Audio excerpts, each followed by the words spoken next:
We're hungry for supremacy. We're real hungry for supremacy. Huh? We're not. And there's more of us.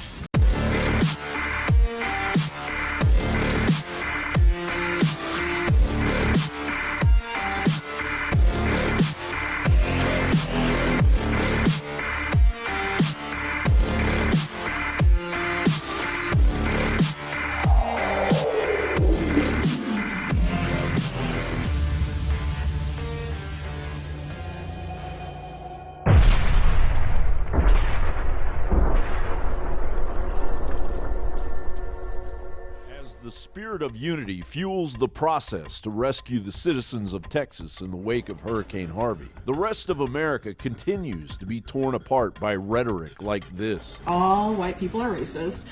So I put this up because I really want any white person in the room to know up front that this is what we're dealing with, that it's not going to be this coddling of white tears and what that looks like. We're not going to discuss, oh, maybe some of us have worked it out. No, you're always going to be racist, actually.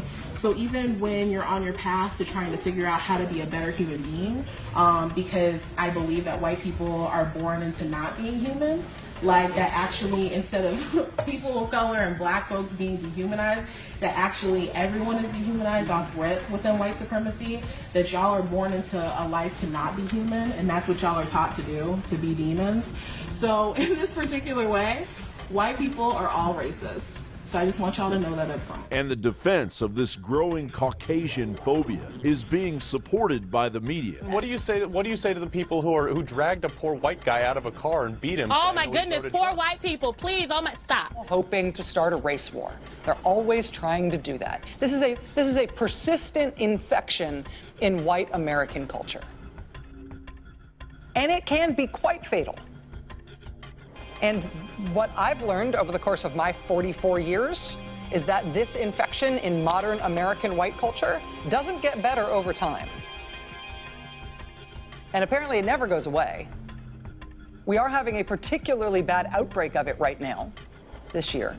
Meanwhile, enough signatures have been received to declare Antifa as a domestic terrorist organization. To those seeking freedom. To those committed to abolishing slavery with a foundation in feminism, ecology, anti-state organizing, and armed struggle, it has actualized a path towards liberation beyond 20th century nationalism. With the founding of groups like the International Revolutionary People's Guerrilla Forces, it is clear that this is the time for anarchist revolutionaries to act without hesitation. We call on anti-state revolutionary groups to join the revolutionary abolitionist movement and send this message to our comrades to help build the capacity to burn down the American plantation once and for all. Antifa, do you really think the American people are afraid of your open cowardice because you dress up like Snake Eyes from G.I. Joe? Ready when you are, Snake Eyes. Spew your nothing argument in public and then return to your mother's basement? What you've done, Snake Eyes. We owe you our lives. What is the source of this madness? The baby boomers fought valiantly to end the racial injustice in America in the 1960s. The organic desegregation experiment began in the early 1970s, manifesting through subsequent generations, and it was working. We were making progress, you fools, yet choosing to be blind to this truth. These boomers have morphed into raging anti-American socialists, emboldening a new generation of violent hypocrisy flooding the streets of America with their Soros-funded terroristic attack on free speech, taking us backwards into the very reality the baby boomer generation fought against. Dozens of black-clad anarchists tore through the barricades and assaulted pro-Trump attendees. It was peaceful up until then. U.S. Berkeley Republican Ashton Witte was in that crowd, and she fled the scene when it became violent. Look at these pictures. It's unbelievable. This is in America, folks. She was targeted then at a gas station minutes later. What's up? We're hungry for supremacy. We're real hungry for supremacy. Huh? We're not. And there's more of us. You guys are all racist mother. Y'all come from That was a threat. Okay.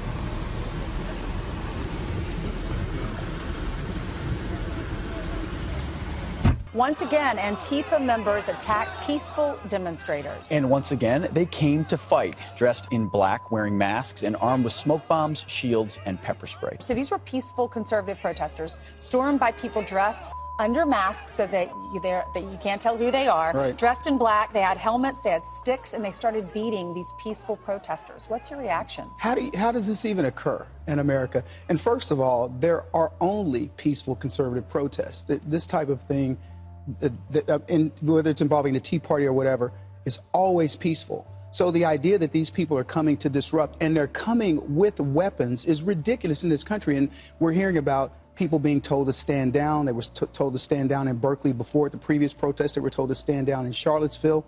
So it's like the left is watching this occur, and they don't care. So, but there is no surprise. America is and I believe this is going to backfire on the left completely in 2018. We're finally witnessing what the left is willing to do. It is an outcry against Donald Trump. It's an outcry against everybody who voted for this man. And I think people in America are finally getting sick of it. Why for so long did this so-called mainstream media, though, call them counter-protesters? They were, it was never Antifa, never named. Now, finally, some, like the Washington Post, you pointed out, and others, are finally naming this group as Antifa, attacking peaceful conservative protesters. Well, in this particular case, Pete, I don't know that it was Antifa per se, because they were highlighting the black members of this group attacking the other folks. I actually think this is BLM implanted within Antifa and sort of being able to have their violence show up and blame it on Antifa. Not that, I mean, both groups are violent, quite frankly, but BLM is actually saying if we can hide our animus inside of Antifa, then maybe things will go differently. You know, look, the fact of the matter is, whether it's BLM or it's Antifa, what we're witnessing is something that shouldn't be happening in America, because people are again, peacefully protesting what we've elected Donald Trump to do, and suddenly, if you even think about having a rally that's for, counter against the narrative, for free speech, suddenly you got to worry about, are you going to be attacked? And I think that is the mission of this group, is to say, if you ever want to have, like the one that got canceled, I believe on the Bay Area, they canceled a prayer rally. I mean, people were coming out to pray, and they had to cancel it. So I think that the goal is to say, we're going to shut you guys down. It's a real news story. It's not a joke. A legislator in California has introduced legislation that, if it passes, will impose prison time on people who fail to use other people's preferred pronouns. A California community has been thrust into the national spotlight after a teacher taught her kindergartners a lesson about being transgender because one of the young students was transitioning. The lesson upset some parents who say that they really would have appreciated a little heads up that this was going to happen in the classroom, and that it left their children upset, some of them, and confused about all of this because they are 5 years old. For her part, the teacher says that she meant no harm. What I will share over and over again is how proud I was of my students. It was never my intent to harm any student, only to support them through a difficult situation. So this has caused a sharp divide within this community. My next guests have children at this school, and they're so fearful about retribution in their community for not being okay with this that they have asked us to disguise their faces and their names. So for the purpose of this interview, we will call them Marianne and Susan. So Marianne and Susan, welcome. I can't believe that we live in a world where not being okay with this has put you in such a difficult situation that you can't show your face. I think that says a world about what we're talking about here. So Susan, tell everybody what your experience was with your child. She was read a book about transgender. A child in the class is transitioning, wants to be seen as a girl now. What was her reaction when she came home that night? So we were not told about the book or anything by the school. I actually had to interview my 5-year-old about what happened in class, because when I asked the teacher, she told me that I had to ask my daughter. And so we were still confused about what had actually happened, but we did find out that the book I Am Jazz was read. And so a couple nights after, my daughter was taking a bath, and she got up out of the water and her hair was slicked back, and she saw a reflection of herself in the drain in the bathtub, and she started shaking and crying because she thought that she looked like a boy. And she was like, "Mommy, I don't want to be a boy. I turned into a boy, Mommy. I don't want to be a boy." And it was watching her go through that I realized that this lesson that was taught to my child was not a lesson about acceptance or love. It was a lesson that caused her to have a lot of fear and confusion, and she was actually taught that she could turn into the opposite sex. And that is what really troubled me. I really wish that I had had the opportunity to talk to her about this first, and even the opportunity to opt out, and maybe keep her home for the day if they had to discuss it. I mean, obviously you should have that choice, and they should have told the parents. Apparently the policy is that if they're going to talk about sex, they have to let the parents know. But if they're talking about gender identity, they can hide that from you and not share that with you. So Marianne, your daughter made the grave mistake, you say, of calling this child, and nobody wishes any ill on this poor child and what they're going through, but she called him by the wrong name, right? And got in trouble? Yes, that is correct. She saw the child on the playground, and she said hi to the name that they had gone to school together the entire last year, and he had had one name for kindergarten. And then he was reintroduced at the end of the school year by a new name, a girl name.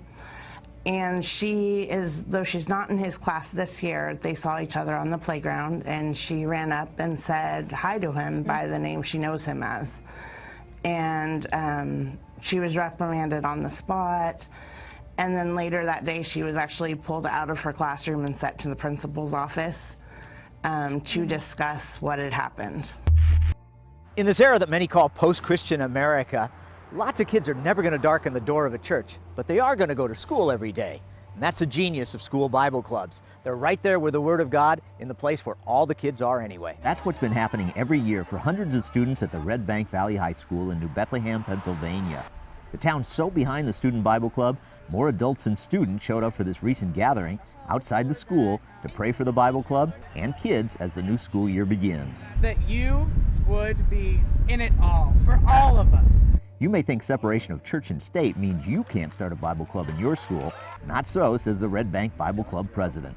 To start one, it's easy because they can't tell you no in a public school. It's completely constitutional. The people who are afraid will say no until you prove them the facts and show them that it is constitutional, that they can't tell you no as a public school student. Any school is able to have a Bible club, and I think that is a good thing to be able to preach God's word to other students, because like they may not have the ability to learn God on their own. It is absolutely legal to have a Bible club in a public school, First Amendment rights. The Red Bank Bible Club presents God's eternal truths, but wraps them up in ways that are fun and fresh, so even those with little or no faith still have a blast at the meetings. Every school should have one. I mean, in a hurting, dark world, the light, it shines brightly. So I just pray for these leaders, for the students here, Father, and those that aren't able to be here, that you would empower them. This night, when the young and old of New Bethlehem came to pray for their school and Bible club, a large contingent of kids and adults from the nearby Brookville School District was on hand. They came to pray, but also get advice as they attempt to make their own informal Bible group into an official school club. Red Bank's success has touched them. I actually came to one of their meetings once, and I was so moved by just one meeting that it really, really boosted my want to have a Bible club. I think it's exciting for all of us to get to share expertise and knowledge and really spread the ministry. The main message from these students is take a leap of faith and bless your own school with a Bible club. I think that not only would it be a good outlet for Christians and people of all religions, but I feel like it would promote more kindness in the school because of the Christian values. If you are truly committed to God and you want to get His word out there and you feel like you're called to that, then I think it's a really good thing to do and pass it on to other schools. And I think every school that has students willing to should absolutely start a Bible club. If you start a student Bible club, you become more than just a student. You become an active disciple of Christ, right in the place where you're going every day anyway.